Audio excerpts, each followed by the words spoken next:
با درود به شما دوستان گرامی. در این ویدیو میخوام این لامپ LED رو تعمیر کنم. مشکل این لامپ اینه که وقتی که به برق وصل هست روشن نمیشه و وقتی که برقش قطعه، وقتی که به بدنه لامپ دست میزنم تمام LED ها روشن میشه. پس تا آخر ویدیو با من همراه باشید.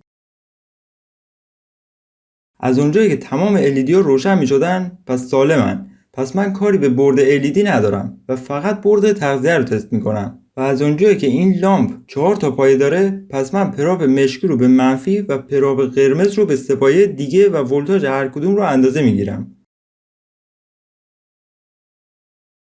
به این قسمت توجه کنید. وقتی که ولتاژ این پایه رو اندازه میگیرم ولتاژ از 238 ولت افت میکنه و هر وقت حرف از افت ولتاژ در مدارات الکترونیکی است اولین چیزی که به ذهن میرسه تعویض خازنه. پس مسیر اون خازن رو دنبال میکنم تا ببینم به کدوم پایه میرسه. از اونجایی که ولتاژ 238 ولت رو در خروجی داریم پس خیلی راحت میشه فهمید که فیوز و پل دیود و آیسی سالمن. خب خازنی که مشکل داشت یک خازن 2.2 میکروفاراد 400 ولته و از اونجایی که من این قطعه رو ندارم پس از روی یک لامپ LED خراب دیگه برمیدارم.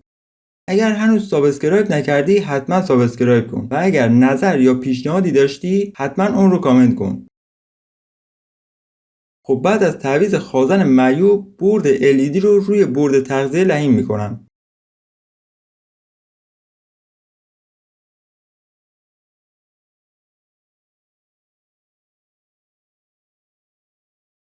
میبینید با تعویض یک خازن این لامپ شد مثل روز اولش.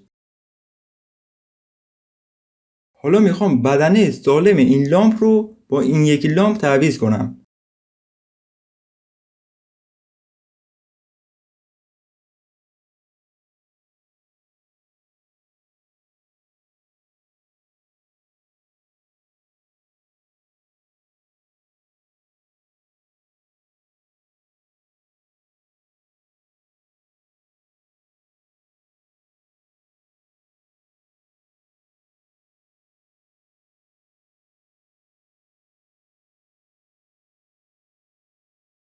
بعد از عوض کردن بدنه برای چسبوندن حباب روی لامپ هم از چسب 123 استفاده میکنم ولی بهتره که از چسب سیلیکونی استفاده کنید.